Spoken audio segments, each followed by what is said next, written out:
À la réception, personne ne comprenait le cheikh arabe jusqu'à ce que la pauvre femme de ménage lui offre un thé en arabe et qu'il soit choqué en la voyant. Claire Dubois, 34 ans, arrivait toujours avant l'aube, bien avant que les couloirs du grand hôtel Riviera de Nice ne s'emplissent des voix feutrées des clients ou du cliquetis des chariots de service. Elle avançait discrète, entre les colonnes de marbre et les tapis épais, comme une ombre silencieuse armée de son chariot de nettoyage et d'une dignité tranquille que personne ne semblait remarquer. Pour la plupart, elle était invisible, un détail flou dans la routine luxueuse d'un palace azuréen. Elle portait des vêtements simples, ses cheveux toujours tirés en un chignon serré, et ses yeux, bien que souvent baissés, recelaient une mélancolie douce, comme un souvenir en veille. Depuis son divorce difficile, Claire vivait dans un petit appartement à l'arrière de la vieille ville. Elle n'avait ni ambition dévorante, ni rêve bruyant. Elle se contentait de la stabilité, un emploi modeste, une routine stricte et ce silence dans lequel elle avait appris à se mouvoir sans déranger.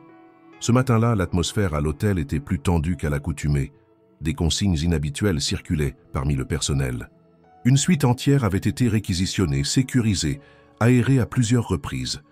On parlait d'un invité prestigieux, immensément riche, venant d'un pays du Golfe. Personne ne savait exactement de qui il s'agissait. Certains parlaient d'un prince, d'autres d'un homme d'affaires influent. Mais ce qui était sûr, c'est que tout devait être parfait. Aucune erreur ne serait tolérée. Claire, comme toujours, n'avait pas été incluse dans les préparatifs. Elle avait simplement reçu l'ordre de ne pas passer par l'aile est du 5e étage. Elle acquiesça sans poser de questions, puis retourna à ses tâches habituelles.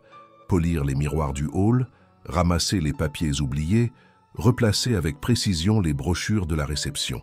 Mais en s'apprêtant à traverser le grand hall pour se rendre à la buanderie, quelque chose retint son attention. Une agitation inhabituelle. Le personnel de la réception s'était figé autour d'un homme grand, vêtu d'un dish d'achat blanc éclatant, la tête couverte d'un kéfier impeccable, retenu par un agal noir. Il se tenait droit, impassible, mais l'expression de son visage trahissait une légère frustration. À ses côtés, 2 gardes du corps observèrent la scène en silence. Claire ralentit instinctivement le pas. Les employés tentèrent de lui parler, d'abord en français, puis en anglais et même en espagnol.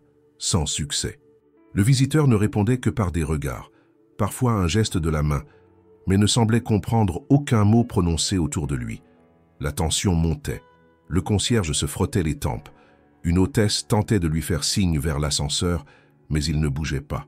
Et Claire, témoin muet de la scène, s'arrêta à quelques mètres. Son regard croisa celui de l'homme. Ce fut fugace, mais quelque chose passa. Un courant d'incompréhension partagée. Elle vit dans ses yeux une sorte d'impatience retenue, un besoin urgent de se faire comprendre sans le pouvoir. Elle observa les gestes, les mimiques, les soupirs exaspérés. Et quelque chose, en elle, reconnut cette langue muette. Elle détourna les yeux, incertaine, et reprit sa marche. Mais alors qu'elle passait derrière le comptoir, elle vit le petit plateau de service abandonné. Un service à thé marocain, décoré d'arabesques dorées, prêt pour les VIP. Elle le saisit sans réfléchir, comme poussée par une impulsion soudaine, et s'avança. Personne ne fit attention à elle. Elle n'avait jamais attiré les regards, et c'est précisément ce qui lui permit d'approcher sans alarmer personne. Le silence se fit plus dense alors qu'elle se tenait devant l'homme. Elle inclina légèrement la tête, leva la théière fumante avec douceur et dit d'une voix calme, presque inaudible, « Tashrab Shey ». À cet instant, le temps sembla se figer. Lorsque Claire prononça ces 3 mots simples, « Tashrab Shey », un frisson traversa le hall. Le murmure ambiant s'interrompit brusquement, comme si l'air lui-même retenait son souffle. Le regard du visiteur, jusqu'alors sévère et fermé, s'élargit d'un coup. Il fixa la femme qui se tenait devant lui, tenant un plateau d'argent avec une théière délicatement ouvragée. Ses pupilles trahirent un choc profond, une reconnaissance soudaine, un fragment du passé ou de l'émotion, difficile à cerner. Il répondit enfin dans un arabe limpide, avec une voix grave mais empreinte de soulagement, « Naam, min fadlik ». Autour d'eux, les employés restaient figés, les regards allant de Claire à l'homme et vice-versa. Comment une simple femme de ménage, invisible aux yeux de tous, pouvait-elle parler l'arabe avec une telle maîtrise? Et pourquoi ce riche invité, Si distant avec tous, se montrait-il soudainement si réceptif, presque. Émue, Claire ne répondit rien d'autre. Elle versa le thé dans le petit verre, en respectant les gestes rituels du service à la menthe. De la hauteur pour libérer les arômes, avec lenteur et respect. L'homme prit le verre dans ses mains, le porta à ses lèvres, puis la remercia d'un simple mouvement de tête. Il dit alors quelque chose de plus long, toujours en arabe, mais cette fois avec une intensité nouvelle. « D'où viens-tu? Et comment parles-tu ma langue aussi bien ?» Le silence tomba à nouveau. Tous les regards convergeaient vers Claire, attendant une explication. Elle n'avait pas l'habitude de parler en public. Elle n'aimait pas qu'on la regarde, mais ce moment était différent. Ce n'était pas un spectacle, c'était une reconnaissance muette entre deux âmes isolées par leur monde. Elle répondit calmement. « J'ai vécu en Tunisie pendant 10 ans, avec mon ex-mari. Il était professeur de langue. J'ai appris pour survivre. » Le ton de sa voix ne portait aucun orgueil, aucune démonstration, juste une vérité nue, livrée sans défense. L'homme l'observa longuement. Puis, lentement, il tourna la tête vers le directeur de l'hôtel qui venait d'arriver, l'air paniqué par le spectacle en train de se dérouler dans son hall 5 étoiles. « Elle », il désigna Claire. « Elle me servira d'interprète durant tout mon séjour. » Le directeur balbutia quelque chose en français, confus. « Mais, elle, ce n'est pas son poste. Elle est dans le service de... » Mais, le visiteur, que l'on découvrit être un cheikh, Zayed al-Rachid, âgé de 39 ans, homme d'affaires influent et membre discret de la royauté d'un émirat du Golfe, ne voulut rien entendre. Il répéta plus fermement « Elle ou personne ». Il n'y eut pas de discussion. Dans un hôtel où les clients comme lui payaient des dizaines de milliers d'euros pour un séjour de quelques nuits, le mot « compromis » n'existait pas. Le directeur s'excusa avec une révérence maladroite et Claire fut conduite vers le bureau de gestion pour réajustement temporaire de fonction. Pendant ce temps, Zayed s'éloigna vers l'ascenseur, accompagné de ses gardes et de Claire, toujours muette, tenant toujours le plateau vide. Dans la suite luxueuse, 1 heure plus tard, Zayed s'assit face à elle, désormais plus détendu, bien qu'encore mystérieux. Les fenêtres donnaient sur la mer Méditerranée et le parfum des fleurs fraîches emplissait la pièce. Il prit un moment de silence, l'observant avant de poser la question qu'il avait gardée depuis le hall. « Pourquoi es-tu parti de Tunisie si brusquement ?» Claire détourna les yeux. Une ombre traversa son visage, comme une vague sombre que seule elle pouvait contenir. Elle répondit enfin en arabe. Certaines pertes sont trop grandes pour être expliquées.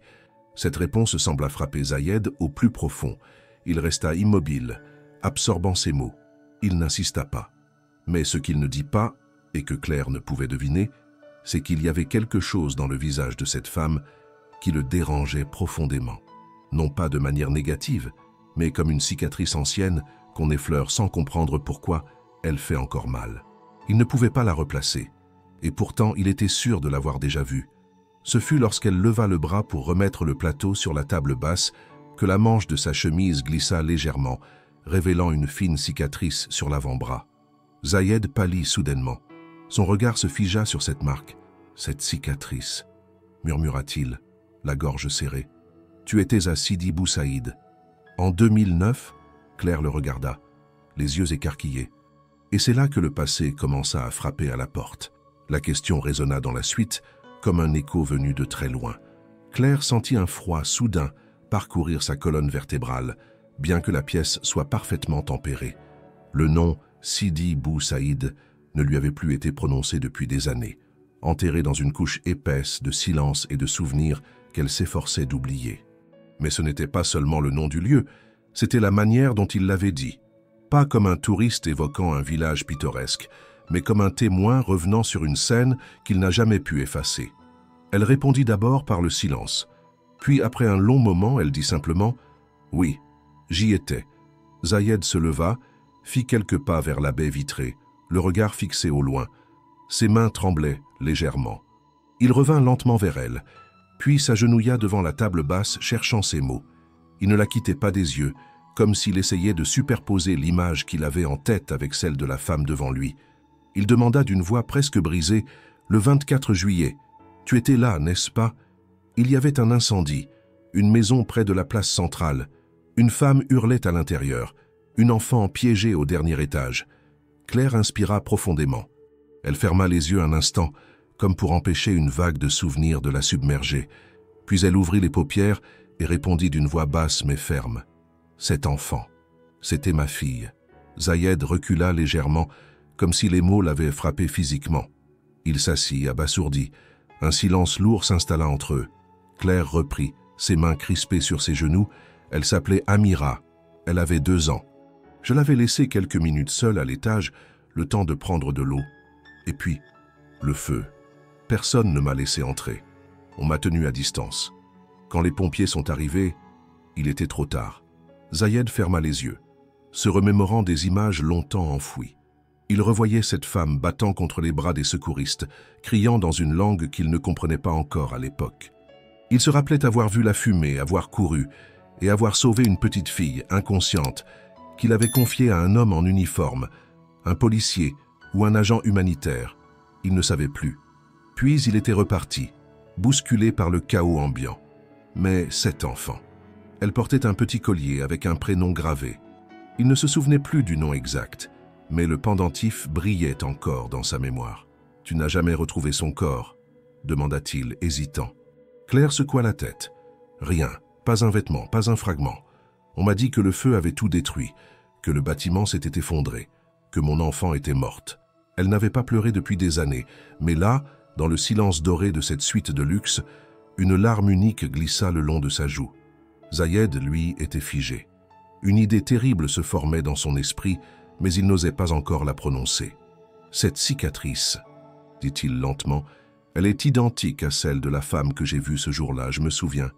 Tu portais une robe rouge, tu avais du sang sur la main droite, tu as crié un prénom, Amira. » Claire hocha la tête, incapable de parler. Alors Zayed murmura, plus pour lui-même que pour elle, « Et si elle n'était jamais morte ?» Claire releva brusquement la tête, les yeux pleins d'un mélange de douleur et d'espoir interdit. « Qu'est-ce que tu dis ?»« Je dis que je l'ai sortie de la maison, vivante, et je l'ai confiée à quelqu'un. Je n'ai pas su ce qu'il en a fait, je n'ai jamais su. J'étais jeune, en mission humanitaire, et on m'a dit de ne pas m'impliquer davantage. Mais maintenant, je me demande... » Il ne termina pas sa phrase. Il n'en avait pas besoin. Le regard de Claire, soudainement habité d'une lumière vacillante, suffisait à dire tout ce qu'aucun mot ne pouvait exprimer. Un battement de cœur, puis un autre. Et comme pour sceller ce moment suspendu, Zayed se pencha lentement et d'une voix presque chuchotée dit « Je crois que je l'ai sauvée. Ta fille. » Claire sentit le monde se fissurer doucement sous ses pieds. Le silence qui suivit fut presque douloureux.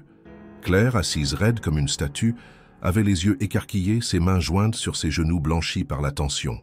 L'air autour d'elle vibrait comme si le passé, ce passé qu'elle avait enfermé à triple tour dans les méandres de sa mémoire, cherchait à se frayer un chemin à la surface.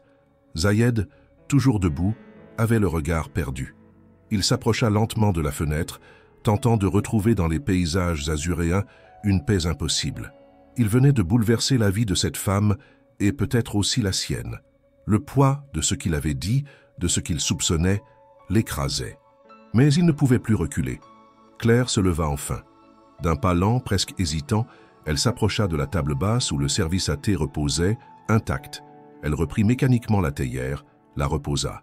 Puis, d'une voix rauque, elle dit « J'ai vécu 10 ans en Tunisie, dans les faubourgs de Tunis, puis à Hammamet. Mon ex-mari, David, enseignait les langues à l'université. Moi, je donnais des cours de français pour enfants. On s'était installé là en pensant fuir la vie parisienne, chercher du sens, du soleil, de l'humanité. Et pendant un temps, on l'a trouvée. Elle s'interrompit, comme si les mots lui échappaient. Puis, la naissance d'Amira, une petite fille calme, curieuse. Elle riait souvent, même quand il faisait chaud, même quand on n'avait plus d'électricité. Et puis, le feu, l'immeuble dans lequel nous logions, une installation défectueuse. J'étais sorti pour chercher de l'eau, comme chaque matin. Quand je suis revenu, il y avait déjà de la fumée. Je me suis jeté sur les flammes, j'ai crié son nom. Les autorités locales m'ont retenu. Un homme m'a dit que tout s'était effondré, qu'il n'y avait plus rien à faire. Zayed la regardait maintenant, absorbant chaque mot. Il ne l'interrompait pas. Elle reprit « J'ai été hospitalisée. On m'a sédaté. Mon mari a quitté le pays 2 mois plus tard. Moi, je suis resté, persuadé qu'on me mentait, que quelque chose ne collait pas. mais sans preuve, sans corps, sans même un souvenir matériel. J'ai fini par partir. Je suis rentré en France. Nice était le seul endroit où je ne connaissais personne. Sa voix se brisa, mais elle reprit vite, refusant la faiblesse. J'ai appris à vivre avec cette douleur, Zayed. Elle est comme une tumeur silencieuse. Elle ne tue pas, mais elle empêche de respirer. Zayed s'assit en face d'elle. Il parlait désormais avec la gravité de quelqu'un qui sent qu'il se trouve au croisement de quelque chose d'irréversible. Je ne suis pas venu ici pour le luxe. Mon voyage est personnel, presque caché. Je suis censé négocier des accords culturels avec des représentants du sud de la France, mais ce n'est pas pour ça que je suis ici. Depuis un an, des souvenirs remontent, des détails, des visages.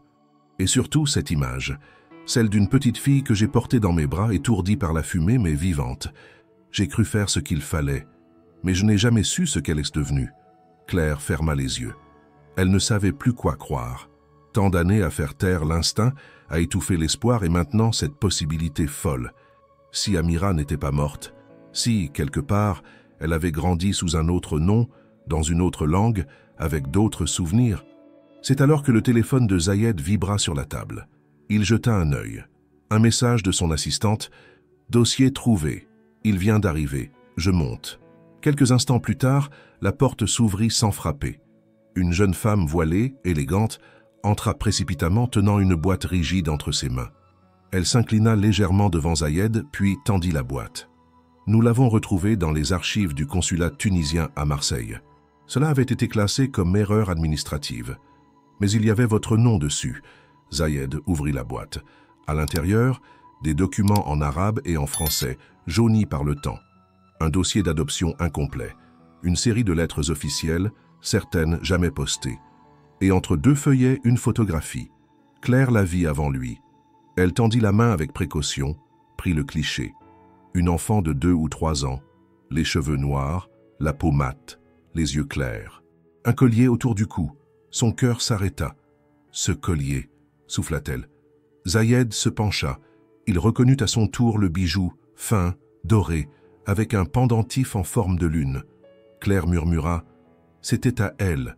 C'est moi qui l'ai choisi. » Gravé avec son prénom Amira. Mais ce qui troubla encore plus Claire, ce fut ce que le document disait. Nom enregistré, Amira Dubois. Statut, orpheline. Institution, orphelinat Dar El Amal, fermé en 2012. Claire recula, blême, le souffle court. Non, non, ce n'est pas possible. Elle se leva brusquement, les mains tremblantes, et sortit de la suite sans un mot. Les pas de Claire résonnaient dans le couloir luxueux, heurtant le marbre froid comme les battements affolés de son cœur. Elle ne savait pas où elle allait, ni pourquoi ses jambes refusaient de s'arrêter. Elle avait besoin d'air, d'espace, de fuir cette photo, ces documents, cette possibilité vertigineuse que sa fille soit vivante et qu'on l'ait arrachée à elle sans qu'elle ne puisse jamais rien comprendre. Elle descendit jusqu'au jardin du rez-de-chaussée, s'assit sur un banc de pierre entre 2 cyprès et serra les poings jusqu'à en avoir mal. Le monde autour d'elle continuait, insensible. Les touristes prenaient des photos, le personnel nettoyait la piscine, les oiseaux chantaient. Mais en elle, tout s'était figé. Pendant ce temps, Zayed restait dans la suite, les yeux rivés sur la photo qu'elle avait laissée sur la table. Il ressentait un malaise croissant. Cet enfant, ce nom, ce visage, tout coïncidait. Et pourtant, une question le hantait. Pourquoi les autorités avaient-elles enregistré cette fille sous le nom de famille de Claire, tout en déclarant que les parents étaient décédés? Il se rappelait désormais avec précision cette nuit à Sidi Bou Saïd. Le chaos, l'urgence, l'odeur âcre du feu. Il avait confié l'enfant à un homme en uniforme, pensant qu'elle serait prise en charge. Il n'avait pas eu le courage d'enquêter davantage. Un supérieur lui avait dit, sèchement, que son implication suffisait, que le reste serait géré. Il n'avait que 23 ans. Aujourd'hui, il se rendait compte de sa naïveté. Quelques heures plus tard, Claire revint. Elle était plus calme, mais ses yeux trahissaient l'ouragan intérieur. Elle s'assit à nouveau face à Zayed, qui l'avait attendue en silence. Elle parla la première, la voix lente, comme si chaque mot lui coûtait « Quand on m'a empêché d'entrer dans le bâtiment, j'ai supplié les policiers. Je leur ai montré une photo d'Amira. J'ai crié, j'ai même giflé un des agents. Rien n'y a fait. Un homme m'a regardé et m'a dit Il n'y a plus rien à sauver, madame. Rentrez chez vous. Elle marqua une pause, inspira. Et puis, quelques semaines après, j'ai reçu une lettre du consulat français. Ils confirmèrent le décès. Sans corps, juste une déclaration sur la base du rapport des autorités tunisiennes. J'ai voulu protester, mais David, mon ex-mari, il n'en pouvait plus. Il m'a dit qu'il fallait tourner la page. Il est parti. Moi, j'ai tout enfoui. Zayed hocha lentement la tête. Il sentait la rage monter en lui. Une colère froide, contenue, dirigée non pas contre Claire ni même contre lui-même, mais contre ce système opaque qui avait permis qu'un enfant soit effacé si facilement. « Ce que je ne comprends pas, dit-il, c'est pourquoi ce dossier d'adoption n'a jamais été finalisé et pourquoi ton nom y figure alors qu'on t'avait dit qu'elle était morte. » Claire fronça les sourcils. « Parce que quelqu'un a menti ou parce que quelqu'un voulait qu'elle disparaisse. » Zayed acquiesça. « Et je crois savoir qui a orchestré cela. » Il se leva, fit quelques pas vers le balcon, puis revint vers elle. « À l'époque, j'étais jeune, naïf. J'ai fait partie d'une délégation humanitaire. On m'a dit de ne pas m'immiscer, mais un homme, un diplomate français, était très présent. Trop présent. Il coordonnait les enfants non réclamés, disait-il. Je me souviens de son nom. Laurent Merville. Claire le reconnut immédiatement. Il était vice-consul à Tunis en 2009. Je l'ai rencontré. C'est lui qui m'a remis la lettre confirmant la mort d'Amira. Les deux se regardèrent longuement. Un nom, un homme, un lien commun, peut-être un début de vérité. Je vais ouvrir une enquête, dit Zayed d'un ton ferme. Officiellement, je suis ici pour des accords diplomatiques. Officieusement, je vais me servir de chaque ressource que j'ai pour retrouver cette piste. Claire ne répondit pas, mais quelque chose dans son regard avait changé. Ce n'était plus la même femme silencieuse du hall. Elle avait été secouée, mise à nu, mais aussi réveillée. Plus tard dans la journée, un coup discret à la porte interrompit leur réflexion. C'était un employé de l'hôtel. Il tendit à Zayed une enveloppe cachetée. « Pour vous, Excellence, c'est arrivé par porteur privé. » Zayed l'ouvrit. À l'intérieur, une note manuscrite anonyme, avec quelques lignes. « Elle n'est jamais morte. Elle a été transférée en Méditerranée. Cherchée à Marseille. Demandez l'orphelinat Saint-Luc. Une jeune fille cherche encore son nom. » Zayed releva les yeux, les mains serrées. « Marseille. » Claire se leva d'un bond. « On y va. » Et c'est ainsi qu'un simple plateau de thé, un mot en arabe et une cicatrice oubliée avaient ravivé un mystère que personne n'avait osé déterrer depuis 16 ans. 2 jours plus tard, un matin d'été encore humide de rosée, Claire et Zayed prirent la route vers Marseille. Le voyage, silencieux pendant les premières heures, était habité par des pensées qui ne trouvaient pas de mots.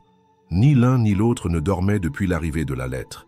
À mesure que les kilomètres défilaient, les souvenirs prenaient le pas sur les paysages. Sidi Bou Saïd, le feu, les cris, le collier, le nom. Une suite de fragments dispersés qui, enfin, semblaient se rejoindre. Le véhicule diplomatique s'arrêta devant un bâtiment austère, jadis couvent, désormais désaffecté. Une vieille plaque rouillée indiquait encore « Orphelinat Saint-Luc ». Le bâtiment avait été fermé depuis des années, mais une archiviste locale, contactée grâce aux relations de Zayed, les attendait à l'entrée avec une clé. « Beaucoup de choses ont disparu, brûlées, classées ou perdues, » dit-elle en les guidant dans les couloirs vides. « Mais les registres de 2009 à 2011 sont encore là. » Ils s'installèrent dans une pièce poussiéreuse, entourée de boîtes d'archives. Claire ouvrait chaque dossier avec une fébrilité douloureuse, effleurant les pages, scrutant les photos. Après plusieurs heures sans résultat, elle tomba enfin sur un dossier mince, presque vide. Il portait un nom qui faillit la faire lâcher la chemise cartonnée. Amira Dubois. Mais en dessous, en lettres tracées à la main, renommé Amel. Entrée, août 2009. Statut, adopté en attente. Adoptant, absent. Transfert, foyer d'accueil privé. Adresse, confidentielle. Zayed se pencha par-dessus son épaule. Il pointa une note en bas de page. Sous la protection du consulat. Voilà pourquoi tout a été bloqué. Ils l'ont gardé dans une boucle administrative. Claire était bouleversée. Elle referma doucement le dossier, les larmes aux yeux. Ils ont changé son nom, effacé son identité. Ils l'ont volé, mais ce n'était pas tout. Dans une pochette, cachée entre 2 feuilles vierges, une photo d'enfant. Une fillette de 5 ou 6 ans, regard sérieux, cheveux foncés attachés avec soin. Claire sentit son cœur s'arrêter. Elle reconnaissait ses yeux. Les siens. C'est elle. Mon Dieu, c'est elle. Zayed posa doucement sa main sur son épaule. Il tenait lui aussi un document, trouvé dans une autre boîte. Un rapport médical datant de 2015, émis par une clinique privée de Marseille. Il montra la dernière ligne. Enfant avec antécédents inconnus. Collier arraché au moment du transfert, l'enfant répétait un prénom. Mira. Claire se leva, chancelante. Il n'y avait plus de doute possible. Elle était là. Elle avait été là tout ce temps. Vivante. Où est-elle maintenant? Demanda-t-elle, la voix éraillée. Je vais trouver, répondit Zayed. Ils passèrent les jours suivants à contacter des fondations, des foyers, des services sociaux. Grâce à un contact haut placé, Zayed obtint une liste restreinte de jeunes filles sous protection dont l'origine était incertaine. Une correspondait. 16 ans. Prénom actuel, Amel. Refusant d'être adoptée. En recherche de ses origines. Actuellement hébergée dans un centre éducatif de Marseille-à-Nord. Le cœur battant, Claire ne pouvait contenir son émotion. Elle murmura « Elle me cherche ». Ils se rendirent immédiatement au centre. Un bâtiment sobre, surveillé, mais accueillant. Le directeur prévenu de leur venue les reçut dans son bureau. Amel est ici depuis 6 mois. Elle est brillante mais en conflit intérieur permanent. Elle refuse toute autorité, toute famille, mais elle parle souvent d'une femme dans ses rêves, d'un incendie, et elle a un objet qu'elle garde toujours sur elle. Il sortit un petit sac en tissu usé.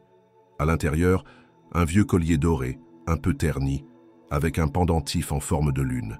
Claire étouffa un cri. Ses jambes se dérobèrent et elle s'effondra sur le fauteuil. Zayed, debout, semblait frappé de plein fouet, car au dos du pendentif, les lettres gravées étaient encore visibles. A.D. Elle l'a gardée, souffla-t-elle. Je veux la voir. Maintenant. Le directeur acquiesça et appela une éducatrice. Quelques instants plus tard, une adolescente entra. Grande, le regard perçant, des traits mélangés, et surtout, ses yeux. Les mêmes que Claire, le même éclat. Elle s'arrêta net en les voyant. Zayed ne disait rien. Claire, debout, n'osait pas avancer. « Amel », dit-elle doucement. La jeune fille fronça les sourcils, méfiante. Elle répondit sèchement « Qui êtes-vous » Claire ouvrit la bouche, cherchant les mots. Puis, tremblante, elle murmura « Je crois que je suis ta mère ». Un silence brutal. L'instant se suspendit. Amel recula d'un pas, bouleversée. Puis, d'une voix presque imperceptible, elle dit « Je te connais, je t'ai vu, dans mes rêves ». Et c'est alors que son regard se tourna vers Zayed.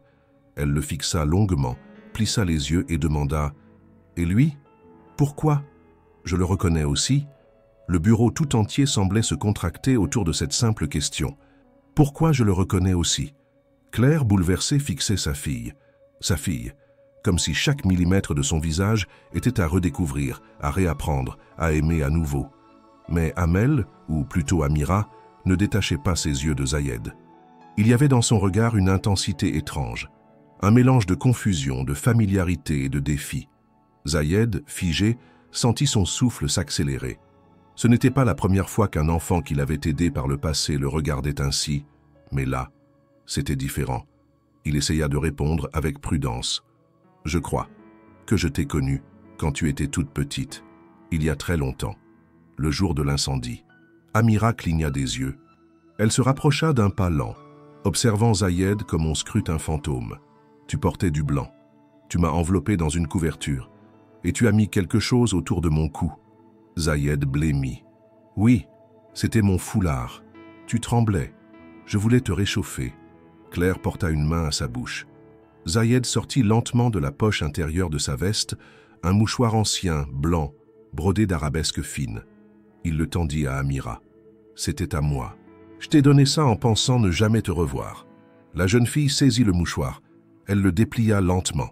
À l'intérieur, soigneusement replié, se trouvait un morceau de papier jauni, un mot qu'un Zayed adolescent, bouleversé et dépassé, avait griffonné le jour de l'incendie. « Je t'ai sorti des flammes. Qu'Allah veille sur toi. Inch'Allah, on se reverra. » Amira leva les yeux, les larmes déjà pleines. « Tu étais réelle. Je pensais t'avoir inventé. » Zayed s'agenouilla devant elle, lentement, le regard levé vers celui de l'adolescente. « Non, Amira, tu ne m'as pas inventé. Et tu n'étais pas seule. » Claire s'approcha enfin, à petits pas. Elle tendit une main hésitante. Amira la fixa. Il y avait en elle une peur profonde, peur d'espérer, peur d'aimer, peur d'être trahie encore. Mais quelque chose, dans les yeux de cette femme, quelque chose de trop similaire à ce qu'elle voyait chaque matin dans le miroir, la fit fléchir. « Je ne t'ai jamais abandonnée, » murmura Claire. « On m'a menti, on m'a dit que tu étais morte, mais je n'ai jamais cessé de t'aimer. » Amira s'avança. Puis, sans mots, elle tomba dans les bras de Claire. Les deux restèrent là, enlacés, pleurant en silence, laissant 16 années de vide se combler par la chaleur d'une seule étreinte. Zayed se recula légèrement, leur laissant cet instant. Mais il ne pouvait s'empêcher de ressentir une émotion étrange. Il n'était pas juste un témoin dans cette histoire. Il était une pièce du puzzle, une part essentielle de cette trajectoire déchirée. Plus tard dans la soirée, à l'hôtel de ville de Marseille, Claire et Zayed obtinrent une autorisation provisoire de garde. Le processus légal serait long, mais la filiation pouvait maintenant être prouvée. Les tests ADN furent ordonnés en urgence, mais au fond d'eux, aucun doute ne subsistait. De retour à leur hôtel, les trois partagèrent un repas discret dans une suite sobre sans dorure ni domestique. Amira, toujours silencieuse, observait tout. Claire, attentive, lui racontait doucement des histoires d'elle bébé, comment elle aimait le yaourt à la banane, comment elle riait dès qu'elle entendait le mot plouf, comment elle dormait toujours en tenant une peluche bleue. Amira écoutait, les yeux brillants. Puis, elle se tourna vers Zayed. « Et toi, pourquoi tu étais là ce jour-là? Pourquoi tu m'as sauvé ?» Zayed soupira. « C'est une longue histoire, mais pour faire simple, j'étais jeune, idéaliste. Je voulais aider. Ce jour-là, je n'ai pas réfléchi. J'ai juste entendu des cris, vu de la fumée, et j'ai couru. C'est ce que mon cœur m'a dit de faire. » Amira le fixa longuement. « Tu es resté dans ma mémoire, pas comme un rêve, mais comme un guide. Chaque fois que je me perdais, que j'avais peur, je pensais à toi. » Zayed sentit sa gorge se nouer. « Tu ne t'es pas perdue, Amira. Tu as survécu. Tu es forte. » Un silence doux s'installa.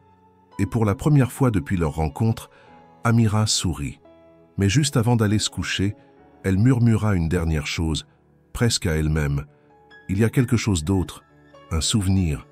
Quelqu'un m'a dit, un jour, que je n'étais pas censé survivre. » Zayed et Claire se regardèrent, alarmés. La phrase d'Amira resta suspendue dans l'air, plus lourde que toutes les révélations précédentes. Quelqu'un m'a dit que je n'étais pas censé survivre.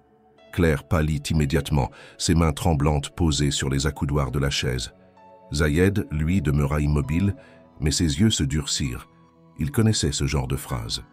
Dans certains coins sombres du pouvoir et de la politique, il avait entendu des mots semblables, des décisions prises dans l'ombre, où des vies devenaient des variables à effacer. « Qui t'a dit ça, Amira ?» demanda-t-il d'une voix calme mais tendue. La jeune fille fronça les sourcils, concentrée, comme si elle fouillait sa mémoire à la recherche d'un fragment effacé. « Je ne sais plus. J'étais très jeune. Peut-être 6 ou 7 ans. Un homme est venu au foyer où j'étais à l'époque. Il ne portait pas d'uniforme, mais tout le monde avait peur de lui. Il m'a regardé longuement. Puis il a dit à une des responsables, « Celle-là n'était pas censée rester. » Claire étouffa un sanglot. Elle se leva, marcha jusqu'à la fenêtre et resta là, le regard perdu dans la nuit marseillaise. Zayed, lui, se redressa. Ce souvenir confirmait ses soupçons. Il se tourna vers Amira. « Est-ce que tu te souviens de son visage? De son nom? » « Non. Mais il avait un accent. Et une cicatrice au-dessus de l'œil gauche. » Zayed nota mentalement l'information. Puis il se leva à son tour et prit son téléphone. Il composa un numéro, murmura quelques mots en arabe et raccrocha. « J'ai demandé à ma sécurité de faire une recherche. Il y a forcément une trace de ce type et de ce foyer. » Amira les regarda un peu perdue, mais apaisée de ne plus être seule dans cette quête. Claire revint vers elle, posa une main sur son épaule. « Tu es là, tu vis, et plus personne ne pourra t'éloigner de moi. » Plus tard dans la nuit, alors que tout semblait s'être calmé, un appel inattendu réveilla Zayed. Son garde personnel, resté en veille dans le hall de l'hôtel, avait reçu un colis étrange adressé à lui. Aucun nom d'expéditeur. Zayed descendit immédiatement et découvrit une boîte ancienne, scellée avec du ruban adhésif fatigué. Sur le couvercle, un simple mot manuscrit « À ouvrir seul ». Il remonta dans la suite, s'isola dans la pièce attenante et ouvrit la boîte avec précaution. À l'intérieur, des documents, des lettres, des rapports médicaux et au fond, une photo, encore, une vieille photo d'un bureau. Derrière le bureau, un homme en costume, et juste devant lui une petite fille, Amira, en robe blanche, la main tenue par cet homme qu'elle appelait autrefois « Monsieur aux lunettes ». Zayed retourna la photo. Une annotation au crayon. Adoption annulée. Transfert suspendu. Dossier mis en attente par L. Merville. Il serra les dents. Laurent Merville. Encore lui. Les documents dans la boîte racontaient une histoire incomplète mais terrifiante. En 2009, après l'incendie, un enfant sauvé avait été enregistré sous le nom Amira Dubois, malgré l'absence de déclaration officielle par les parents. Un certain diplomate avait bloqué toute tentative d'adoption. Pourquoi? Les notes étaient vagues. Statut spécial.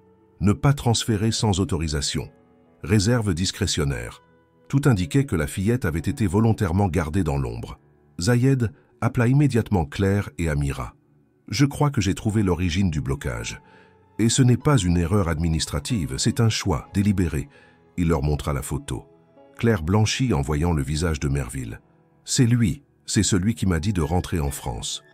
Qui m'a assuré qu'il n'y avait rien à faire. » Zayed montra ensuite la mention manuscrite. « Il n'a jamais voulu que ta fille soit adoptée, mais il n'a pas non plus voulu te la rendre. Pourquoi ?» Amira, silencieuse, regardait la photo avec une intensité presque douloureuse. Il me disait parfois que j'étais importante, mais qu'il ne fallait pas que les mauvaises personnes me trouvent. Claire se tourna vers Zayed, paniquée. « Est-ce qu'il a pu l'utiliser, pour quoi que ce soit ?»« Je ne crois pas. Mais il savait qu'elle était en vie. Et il a tout fait pour qu'on ne le découvre jamais. » Une colère sourde monta dans la gorge de Claire. 16 années. 16 années à croire sa fille morte. 16 années volées par la décision d'un homme en costume. Zayed reposa les documents dans la boîte. Il faut le retrouver et obtenir des réponses. Maintenant. Amira les regarda. Elle n'avait pas peur. Elle avait l'assurance d'une enfant devenue adulte trop tôt. Elle déclara simplement « Je veux savoir pourquoi on m'a caché et je veux qu'il me le dise en face. » Zayed acquiesça. « Alors, c'est ce que nous allons faire. » Et dans le silence de la suite, les trois comprirent que la vérité était à portée de main, mais qu'elle n'était qu'un prélude à ce qu'ils allèrent découvrir. Les jours qui suivirent furent un enchevêtrement de démarches discrètes, de recherches nocturnes et d'appels silencieux passés à travers des réseaux diplomatiques. Zayed, usant de son influence avec habileté, obtint ce que peu auraient pu espérer. Un accès au registre du ministère français des Affaires étrangères et aux archives internes du consulat à Tunis, couvrant la période de 2009 à 2011. C'est là qu'il le trouva. Un nom sur un formulaire oublié signé en bas à droite. Laurent Merville. Fonction. Vice-consul. Objet du document. Enregistrement d'enfants sans filiation active. Demande de transfert temporaire à Marseille. Motif. Urgence humanitaire. Une phrase en bas du formulaire, surlignée à la main, glaça le sang de Zayed. Statut à figer jusqu'à directive supérieure. Ne pas notifier la mère. Il envoya immédiatement une copie à Claire. Quand elle l'a reçue, assise dans sa chambre d'hôtel avec Amira, elle éclata en sanglots silencieux. C'était là, noir sur blanc. Ils avaient choisi de l'écarter, délibérément. Amira, malgré la dureté de la découverte, restait calme. Elle semblait vouloir absorber chaque vérité, chaque blessure, comme pour reconstruire une version cohérente d'elle-même. Elle demanda doucement « Et maintenant, on fait quoi ?» Claire essuya ses larmes, puis regarda sa fille droit dans les yeux. On retrouve cet homme, et on lui demande pourquoi. Le jour même, Zayed apprit par l'un de ses contacts que Merville, désormais retraité, vivait dans une maison discrète près de Lyon. Il n'était plus dans la fonction publique, mais recevait encore des courriers confidentiels du Quai d'Orsay. La toile n'était pas rompue, elle s'était simplement dissimulée. Sans prévenir personne d'autre, Claire, Amira et Zayed prirent la route pour Lyon. Ils arrivèrent devant une maison de pierre, sobre, presque banale, une cloche ancienne à la porte. Zayed sonna. Après quelques minutes, un homme aux cheveux gris, à la posture droite, ouvrit. Il les dévisagea avec un mélange de surprise et de méfiance. « Que puis-je pour vous ?» Zayed répondit sans détour. « Vous connaissez Claire Dubois, et vous avez signé un document qui a changé sa vie. » Merville pâlit imperceptiblement. Son regard se posa sur Amira, puis il recula légèrement, comme s'il avait vu un fantôme. Entrez. La maison était impeccablement rangée. Trop. Un ordre rigide, presque militaire. Merville servit le thé sans un mot, puis assis face à eux, il demanda « Qu'avez-vous découvert ?» Claire sortit lentement le formulaire. « Tout. Le dossier, l'enregistrement, la dissimulation. Vous m'avez menti. Vous avez déclaré ma fille morte alors qu'elle vivait. Pourquoi ?» Merville garda le silence quelques secondes, puis il poussa un profond soupir. « Ce n'était pas ma décision.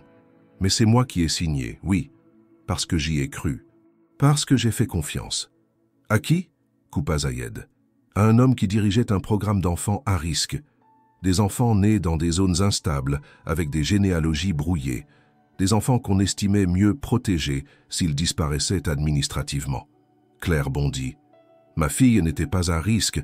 Elle avait une famille, elle avait une mère. »« Je sais. » Merville regarda Amira. « Mais les directives venaient d'en haut, très haut. Et quand j'ai essayé de rouvrir le dossier, j'ai été muté. » Amira prit enfin la parole d'une voix claire. « Pourquoi vous avez dit qu'on ne devait pas prévenir ma mère ?» Merville la fixa longuement, puis il baissa les yeux. « Parce que quelqu'un a dit qu'elle ne devait pas vous retrouver, que c'était plus sûr ainsi. Je ne sais pas pourquoi. Je ne sais pas ce que cet homme savait. » Zayed fronça les sourcils. « Qui ?» Merville hésita, puis murmura « Un certain Morel, attaché temporaire au consulat à l'époque. Mais personne ne connaissait ses véritables fonctions. Il n'a jamais laissé de traces. Il m'a dit que vous étiez connecté à une affaire plus grande que vous. » Claire sentit sa gorge se nouer. « Quelle affaire ?» ?»« Je l'ignore. Mais j'ai su en 2010 qu'Amira avait été déplacée vers Marseille, que l'adoption avait été suspendue, et c'est là que j'ai voulu parler. Mais on m'a fait comprendre que ce serait la fin de ma carrière. » Le silence retomba. Amira regardait cet homme qui, par peur ou par fidélité aveugle, l'avait condamné à l'effacement. « Vous avez choisi votre carrière au lieu de moi. » Merville n'essaya pas de se défendre. Zayed se leva. « Nous avons ce que nous étions venus chercher. Merci pour votre collaboration. » Ils quittèrent la maison. Dehors, un vent froid balayait les rues silencieuses. Dans la voiture, Amira murmura « Il savait, et il n'a rien fait. » Claire lui prit la main. « Moi, je vais faire, jusqu'au bout. » Zayed, au volant, déclara « Alors allons jusqu'au bout. Il reste une dernière pièce à retrouver. Ce Morel, celui qui a effacé ta fille, et qui peut-être la connaissait plus que nous tous. » Le retour vers Nice fut silencieux, tendu. Le nom Morel résonnait comme une énigme dans l'esprit de Zayed. Ce nom n'apparaissait dans aucun registre officiel du consulat, aucune base de données diplomatiques. Pourtant, selon Merville, cet homme avait eu le pouvoir de geler un dossier d'adoption, de faire disparaître une fillette et de réduire au silence un vice-consul. Ce n'était pas un simple fonctionnaire, c'était un agent de l'ombre. Zayed activa tous ses réseaux. Il contacta d'anciens collègues, des informateurs, des journalistes. L'un d'eux, ancien correspondant au Maghreb, se souvenait d'un certain Paul Morel, pseudonyme utilisé à Tunis par un agent du service extérieur français. Il ne figurait sur aucune fiche officielle, mais il était connu pour son rôle dans des opérations sensibles mêlant protection d'enfants, trafic d'identité et surveillance diplomatique. « C'est un fantôme, Zayed », déclara son contact. « S'il est encore actif, vous ne le trouverez jamais. S'il est à la retraite, il a disparu de la carte. » Mais une piste surgit par hasard. Amira, curieuse, explora un vieux carnet de croquis qu'elle avait gardé depuis l'enfance. Au fond d'une page, elle avait dessiné, maladroitement, un homme aux lunettes noires, un manteau long, et au-dessus, un mot écrit en phonétique enfantine. « Molrel ». Claire pâlit en voyant le dessin. « C'est lui ? Je crois. Je l'ai vu une fois, peut-être deux. Il ne parlait pas beaucoup, mais c'était lui qui me séparait des autres enfants, qui me disait de ne pas parler de ma maman. » Zayed prit une photo du dessin, l'envoya à ses contacts. Et quelques jours plus tard, une réponse tomba. Paul Morel, ancien agent sous couverture, aujourd'hui domicilié à Aix-en-Provence. Vie discrète. Aucun dossier officiel ouvert, mais vivant. Ils décidèrent de ne pas alerter les autorités. Pas encore. Zayed organisa un rendez-vous par l'intermédiaire d'un ami commun, un faux prétexte culturel, une demande d'entretien sur les missions humanitaires passées. Morel accepta, intrigué. Ils se retrouvèrent dans une petite salle de conférence d'un centre culturel. Zayed arriva seul en premier, suivi peu après de Claire et Amira. Morel entra, le visage fermé. En les voyant, il comprit immédiatement. Son regard s'attarda sur Amira, longuement. « Je me doutais que ce jour viendrait », dit-il sans saluer. Claire se leva immédiatement. « Vous m'avez volé ma fille. » Morel la regarda, impassible. « Non, je vous ai empêché de tomber avec elle. » Zayed intervint, calme mais ferme. « Expliquez. » Morel s'assit. Sa voix était plate, presque administrative. « En 2009, nous avons identifié plusieurs enfants dans une zone instable. Enfants de familles mixtes, certains nés hors enregistrement officiel. Un programme classifié visait à les protéger de réseaux criminels intéressés par leur extraction. » Claire le coupa. « Vous parlez de ma fille comme d'un produit. » « Non. Mais vous étiez considéré comme une cible. Par association. Votre mari avait des dettes en Tunisie. Vos noms figuraient dans des fichiers d'enquête. » Claire blêmit. « David n'a jamais... Il avait des contacts douteux, des gens qu'il fréquentait dans le milieu universitaire. On a pensé que si vous restiez avec votre fille, elle serait exposée. On a décidé de l'éloigner, de la cacher. Et quand l'immeuble a brûlé, l'occasion s'est présentée. » Zayed serra les poings. « Alors vous l'avez prise. Vous avez bloqué le dossier. Vous avez fait croire à sa mort. » Morel hocha la tête lentement. « Oui, et je ne le regrette pas. » Amira se leva à son tour. Elle était calme, mais sa voix tremblait d'une force contenue. « Et moi, monsieur Morel, vous avez pensé à moi, à ce que c'est, de grandir sans nom, sans souvenir, sans vérité ?» Morel la fixa, pour la première fois troublé. « Je vous ai protégé. Non, vous m'avez effacé. » Un silence lourd s'abattit. Puis Claire s'approcha de lui. « Vous n'aviez pas le droit. Pas de m'enlever mon enfant, pas de décider à ma place. » Zayed sortit une lettre préparée à l'avance. « Cette déposition sera transmise à l'inspection des affaires étrangères et au parquet de Marseille. » Morel ne broncha pas. « Faites ce que vous voulez, le programme n'existe plus, et moi je suis déjà mort aux yeux de l'administration. » Claire prit la main d'Amira, mais pas au mien, ni au sien. Ils quittèrent la salle, laissant l'homme seul dans sa dignité glacée. À la sortie, un appel de la gendarmerie attendait Zayed. Une jeune fille de 16 ans venait d'entrer dans un commissariat de Marseille. Elle avait entendu parler d'un avis de recherche discret publié par Claire. Elle voulait savoir si elle était la bonne Amira.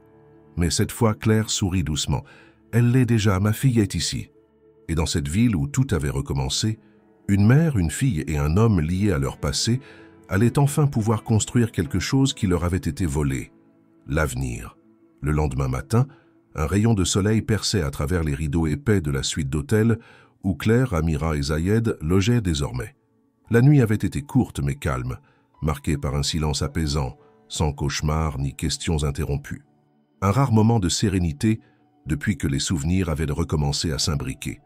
Mais ce calme fut interrompu par une nouvelle qui, une fois encore, allait faire basculer l'équilibre fragile qu'ils tentèrent de reconstruire. Un appel du commissariat central de Marseille confirma que la jeune fille venue la veille, se présentant comme une autre Amira, existait bel et bien. Même âge, apparence similaire. Mais ce qui frappa Zayed fut le nom de l'enquêteur chargé du dossier. Un certain capitaine Jules Bertrand, ancien agent de liaison entre la police et les missions diplomatiques françaises au Maghreb. « Il faudrait qu'on la voie », dit Zayed à Claire. « Pas parce que je crois qu'il y a erreur, mais parce que toute pièce du puzzle mérite d'être examinée. » Claire hésita. Amira, plus calme qu'on aurait cru, répondit elle-même « J'y vais.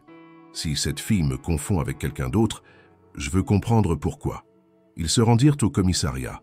Là, dans une salle d'attente feutrée, se trouvait une adolescente qui, de dos, aurait pu être Amira. Elle se retourna à leur approche, ses traits figés par la peur. Elle portait un collier identique, même pendentif en lune dorée, même gravure au dos. Claire recula d'un pas, la gorge nouée. « C'est impossible. » Zayed demanda une vérification immédiate. Les deux jeunes filles furent testées sur place pour un prélèvement ADN d'urgence. L'attente dura 2 jours. 2 jours pendant lesquels Claire vécut un vertige constant. Et si sa fille n'était pas Amira?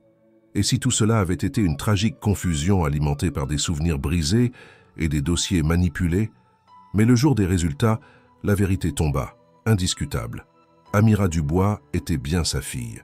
L'autre jeune fille, quant à elle, avait été enregistrée sous une fausse identité avec des papiers falsifiés. Adoptée à l'âge de 5 ans, elle avait grandi dans une famille aimante mais instable avant d'être placée à nouveau dans un foyer à l'adolescence. Le pendentif, une copie. Une tentative maladroite d'un des éducateurs pour lui offrir un souvenir semblable à celui qu'elle avait perdu. La jeune fille fondit en larmes lorsqu'on lui annonça la vérité. Elle ne s'appelait pas Amira. Elle n'était liée ni à Claire ni à Zayed, mais elle restait au fond une victime de ce même système opaque qui avait englouti tant d'enfants sans nom ni attache. Claire, touchée malgré tout, lui promit de rester en contact. Elle ne serait pas sa mère, mais elle ne disparaîtrait pas non plus. Ce soir-là, de retour à l'hôtel, Amira demanda à sa mère « Tu aurais continué à m'aimer, même si je n'étais pas la bonne. » Claire s'approcha, s'agenouilla devant elle et prit son visage entre ses mains. « Je t'aurais aimé même si j'avais dû t'aimer en silence, parce que ce que j'ai vu dans tes yeux ce jour-là, dans ce foyer, c'était toi, mon enfant. Rien ne peut effacer ça. » Zayed les observait, discret. Une chaleur douce s'installait en lui, faite de fierté et de soulagement, mais aussi d'un trouble plus profond. Il n'était plus simplement un observateur ou un allié. Il était devenu partie intégrante de cette reconstruction. Il avait retrouvé une mission, mais surtout une place. Plus tard dans la nuit, alors que Claire s'était endormie, Amira vint s'asseoir près de Zayed, sur le balcon. « Je t'ai menti. » Il tourna doucement la tête vers elle. « Sur quoi ? Je me souviens de toi. Bien plus que ce que j'ai dit. Tu étais le premier visage que j'ai vu après le feu. Tu m'as tenu contre toi. Tu m'as dit des mots que je n'ai jamais oubliés. Lesquels ? » Amira sourit, les yeux brillants. « Tu es plus forte que le feu. » Zayed sentit sa gorge se nouer. « Tu l'étais, tu l'es encore. » Elle sortit alors un petit mouchoir froissé de sa poche. Ce n'était pas celui qu'il lui avait donné. C'était un autre, brodé aussi mais plus ancien. Je l'ai gardé parce que il avait ton nom. Il le prit, le déplia. Les lettres brodées en arabe, Z-A-R, Zayed al-Rachid. Zayed ne put retenir ses larmes. Il comprenait enfin pourquoi il s'était toujours senti lié à elle, bien au-delà de la culpabilité ou de l'honneur. Elle était son miracle, et peut-être quelque chose de plus. Le destin les avait réunis bien avant qu'ils ne le sachent. Le lendemain matin, la lumière dorée du sud baignait la suite silencieuse. Claire se leva la première, découvrant Amira endormie sur le canapé, un livre ouvert sur les genoux, et Zayed, assis sur le balcon, le regard perdu vers l'horizon. Elle comprit, sans qu'un mot ne soit échangé, que quelque chose d'essentiel avait été dit pendant la nuit, quelque chose qui les liait désormais d'une manière irréversible. Lorsqu'Amira se réveilla, elle n'attendit pas que le silence se brise. « Maman » dit-elle doucement, « je dois te montrer quelque chose. » Elle ouvrit sa petite valise, sortit d'un coin de la chambre et en sortit une boîte en bois, simple, usée. À l'intérieur, soigneusement plié, un tissu blanc, un vieux foulard. Elle le tendit à Claire, puis à Zayed. « J'ai gardé ça depuis que je suis petite. Il sentait la fumée au début, et le jasmin aussi. Je dormais avec, même dans les foyers où il disait que j'étais trop grande pour les doudous. » Zayed, le cœur battant, prit le tissu entre ses mains. Il reconnut tout de suite la texture, la couture à la main, et surtout, les lettres brodées, à peine effacées par le temps. « Ce foulard, » dit-il avec émotion, « c'était le mien. Je l'ai mis autour de toi après t'avoir sorti du feu. » Claire le regarda bouleversée.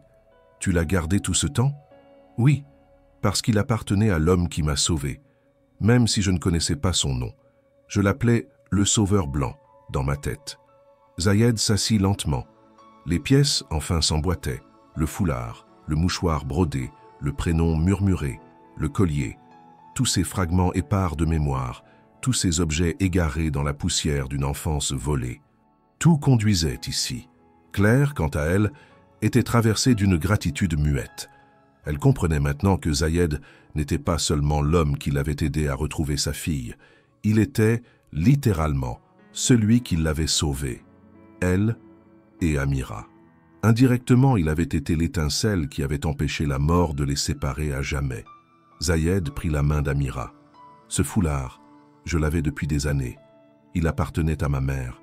Je ne l'ai donné à personne, jamais, sauf à toi. » Parce qu'au moment où je t'ai tenu, quelque chose en moi a su que tu devais vivre, que tu devais rester. » Amira ferma les yeux, émue. « Alors tu m'as porté 2 fois, une fois dans tes bras et une fois dans ma mémoire. Plus tard, dans la journée, le résultat officiel du test ADN arriva, bien qu'il ne fût qu'une formalité à ce stade. Il confirma ce que l'évidence avait déjà crié. Amira Dubois était la fille biologique de Claire Dubois. Un chapitre s'achevait enfin sur une certitude irréfutable, mais un autre s'ouvrait. Dans l'enveloppe qui contenait les résultats, une autre feuille avait été ajoutée par un avocat chargé du dossier, une proposition formelle, rédigée à la main, venue de l'émirat que représentait Zayed. Il y était stipulé que, en reconnaissance pour son rôle dans la préservation d'un enfant injustement effacé des registres et dans l'exposition de pratiques diplomatiques douteuses, Claire Dubois se voyait offrir un poste de consultante culturelle auprès de la délégation du Golfe, avec résidence à titre honorifique dans la capitale de l'émirat. Amira, quant à elle, serait scolarisée dans l'un des meilleurs lycées internationaux de la région, avec bourse complète et encadrement personnalisé. Le tout, garanti par décret royal. Claire relut la lettre à voix haute. Lorsqu'elle termina, un silence s'installa. Amira sourit timidement. « Tu vas accepter ?» Claire ne répondit pas tout de suite. Elle regarda sa fille, puis Zayed. Puis enfin, elle dit, lentement, « Je ne sais pas encore. Je n'ai pas fui le passé pour me précipiter dans un rêve doré. Je veux que ce choix soit à moi. Pour moi. » Zayed hocha la tête. « Ce n'est pas de la charité, Claire. C'est de la réparation. De la reconnaissance. Tu as affronté plus que beaucoup ne le pourraient. Ce poste est à toi parce que tu le mérites. » Elle le fixa longuement. Puis, pour la première fois depuis leur rencontre, elle se permit un sourire sincère, sans ombre. « Alors, laisse-moi y réfléchir comme une femme libre. » Cette nuit-là, alors que la mer s'endormait lentement contre les rivages, les 3 figures restèrent sur le balcon, en silence. Mère, fille et l'homme qui avait rassemblé les fragments de leur vie. Le soleil se levait doucement sur la baie de Nice, enveloppant la ville d'une lumière chaude et paisible. Dans la suite désormais silencieuse, les valises étaient prêtes. 3 seulement, pas plus. Tout ce qu'ils emporteraient ne tenait pas dans des bagages. Souvenirs, douleurs, silence, retrouvailles. Rien de cela ne pouvait être pesé ni replié. Claire regardait sa fille dormir une dernière fois dans ce lit d'hôtel. Elle repensa à cette femme invisible qu'elle était, au couloir qu'elle arpentait chaque matin, sans qu'aucun regard ne s'arrête. Et elle se vit là, aujourd'hui, debout, plus droite, le cœur battant d'un amour retrouvé, et surtout d'une force qu'elle n'imaginait pas posséder. Elle sortit sur le balcon. Zayed s'y trouvait déjà, le visage tourné vers l'horizon, vêtu de son costume de voyage, sobre, élégant. Il ne dit rien lorsqu'il la vit, mais dans son regard, il y avait la reconnaissance muette de tout ce qu'ils avaient traversé ensemble. « C'est donc aujourd'hui » murmura Claire. Zayed acquiesça lentement. Rien n'est forcé. L'invitation reste ce qu'elle est, une possibilité, pas une dette. Claire prit une inspiration. Elle avait réfléchi toute la nuit, pensé à Amira, à leurs années perdues, à son propre exil intérieur, à la femme qu'elle avait dû devenir sans jamais vraiment choisir. Et pour la première fois depuis longtemps, elle avait compris une chose essentielle. Le choix était à elle. « J'accepte », dit-elle simplement. Zayed ne répondit pas par des mots. Il baissa légèrement la tête en signe de respect. Et dans ce geste humble, il lui offrait bien plus qu'un poste ou un avenir. Il lui offrait sa place. Amira entra sur le balcon quelques minutes plus tard, les cheveux en bataille, encore à moitié endormie. Elle vit sa mère et Zayed côte à côte. Et sans demander, sans douter, elle dit « On y va ?» Claire se retourna vers elle, et la lumière du matin se posa sur leurs 2 visages identiques. « Oui, on y va. » Ils quittèrent l'hôtel sans cérémonie. Pas d'adieu officiel, pas de mots grandiloquents. Juste des pas sûrs vers un véhicule discret, puis vers l'aéroport. Dans le salon réservé aux diplomates, un avion privé les attendait. Lorsqu'ils montèrent à bord, Claire s'arrêta une dernière fois sur la passerelle. Elle jeta un regard derrière elle, vers la France. Elle n'éprouvait ni amertume ni nostalgie, seulement une immense gratitude. Ce pays l'avait brisée, puis, d'une manière inattendue, l'avait rendue à elle-même. Dans la cabine, Amira s'installait près du hublot, émerveillée par chaque détail. Claire, elle, prit place près de sa fille. Zayed s'assit en face d'elle. Il sortit un carnet, nota quelques mots, puis tendit la feuille à Claire. Elle lut. « Ce n'est pas le thé que tu m'as servi qui a tout changé. C'est la façon dont tu l'as versé, avec calme, avec dignité. C'est le silence dans lequel tu as parlé. C'est ce que j'ai vu dans tes yeux. Quelqu'un qui avait perdu, mais qui n'avait jamais renoncé. » Claire replia la feuille, les yeux brillants. « Merci, » dit-elle simplement. Le moteur de l'avion s'ébranla. L'appareil quitta le sol quelques minutes plus tard, emportant avec lui non pas des fuyards, mais des survivants. Alors qu'il s'élevait au-dessus de la Méditerranée, Claire regarda sa fille. Elle lui prit la main. Amira souriait, insouciante, apaisée. Et dans ce sourire, Claire comprit qu'elle avait fait le bon choix. Non pour fuir, mais pour recommencer. Zayed les observait en silence. Ce n'était pas une fin, c'était un commencement. Une trajectoire nouvelle, tracée sur les cicatrices d'un passé qu'il n'oublierait jamais, mais qui désormais n'avait plus le pouvoir de les retenir. Et quelque part dans le ciel sans frontières, trois âmes autrefois séparées s'envolaient vers une terre inconnue. Pas pour s'y perdre, mais pour s'y reconstruire. Ce ne fut pas seulement le thé murmuré en arabe qui changea tout. Ce fut le regard d'une femme qu'on croyait invisible, la force d'un silence qui criait plus fort que tous les cris, et l'écho de deux cœurs qui, au milieu de la perte, avaient su se retrouver.